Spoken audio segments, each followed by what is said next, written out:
एका त्यसमा एउटा ठुलो भूत रहेछ अरे, थाहा छ? कहाँ थाहा छ? पोखरीमा। पोखरी भने थाहा छ?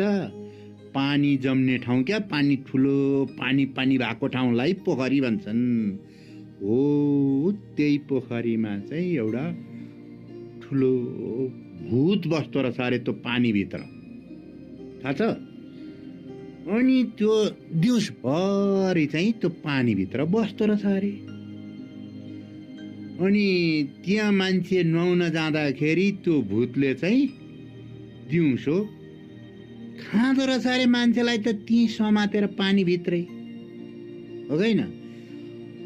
अनि उनीहरू त डराएर जानै छोडेछन् अरे, दिनै पछि खाइदिन्छ अरे, जानै छोडेछ अरे।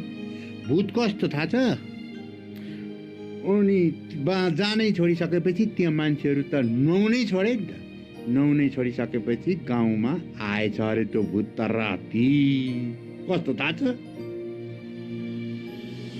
कस्तो भनेदेखि कपाल पनि लामो भएको, सबैतिर जिउभरि कपालै कपाल भएको, कान पनि ठुला ठुला भएको। अनि मान्छेहरू कहाँ छन् त मान्छेहरू खान नपाएर त्यसले चाहिँ, त्यो भूतले चाहिँ मान्छे मात्रै खाँदो रहेछ अरे, थाहा छ? अनि आएर एउटा घरभित्र पसेछ अरे लुकेर, मान्छेहरूले नदेखिकन क्या। अनि कोठामा पसेछ अरे। को पसे थाहा छ? भूत। त्यो भूत कस्तो थियो थाहा छ? यति लामा दारा भएको, यत्रा कान भएको रहेछ अरे है।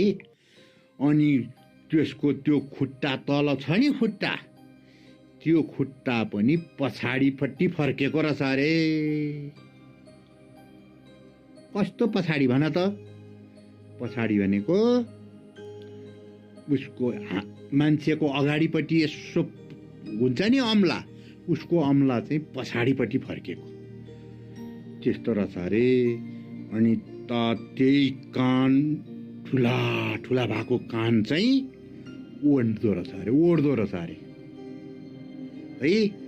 अनि मान्छेहरू आएर चाहिँ यसो के रहेछ त यो भनेर यसो सिरा कोडेर को बसेछ त भनेर यसो हेर्दाखेरि त यत्रो भूत रहेछ अरे, च्याप्पै समातेर त्यसले त सबै खाँदो रहेछ अरे। निल्ने एउटा मान्छे त दिनै पछि खाँदो रहेछ अरे है। अनि आज पनि खान्छ, भोलि पनि खान्छ, पर्सि पनि खान्छ है। अनि एक दिन चाहिँ अब त्यसलाई मार्नुपर्छ भनेर के थाहा छ? एउटा ठुलो हात्ती ल्याएछन् अरे,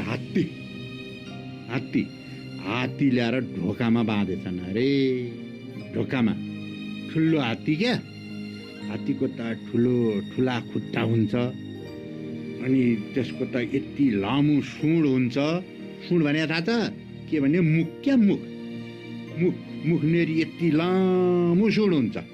हो, त्यस्तै सुँड चाहिँ भएको हात्ती ल्याएर चाहिँ ढोकामा, जुन त्यो भूत पस्ने ढोका छ नि, त्यही ढोकामा ल्याएर बाँधेछ अरे मान्छेहरूले। अनि त्यो मान्छेहरूले बाँधिसकेपछि त्यो भूत त फेरि बेलुका त आएछ अरे, त्यस्तै ढुङरङ गर्दै आएछ अरे। आइसकेपछि त त्यो हात्तीले देखेछ, हात्तीकै छेउबाट भित्र पस्छु भनेर आँटेको त्यो भूतलाई त च्याप्प हात्तीले समातेछ अरे। र केले थाहा छ? सुँडोले। त्यो सुँडोले समातिसकेपछि हात्तीसँग लडाइँ गर्न थालेछ अरे त्यो भूत त। लडाइँ गर्दा हात्तीलाई सकेनछ अरे, हात्तीले जितेछ अरे क्या त्यो भूतलाई हात्तीले जितिसकेपछि त्यो हात्तीले त्यो भूतलाई त खुट्टाले थिचेर, हात्तीको खुट्टा त ठुलो है, अनि हात्तीले त्यसरी खुट्टाले थिचेर निचोरेर त्यो भूतलाई मारेछ अरे। कथा खत्तम।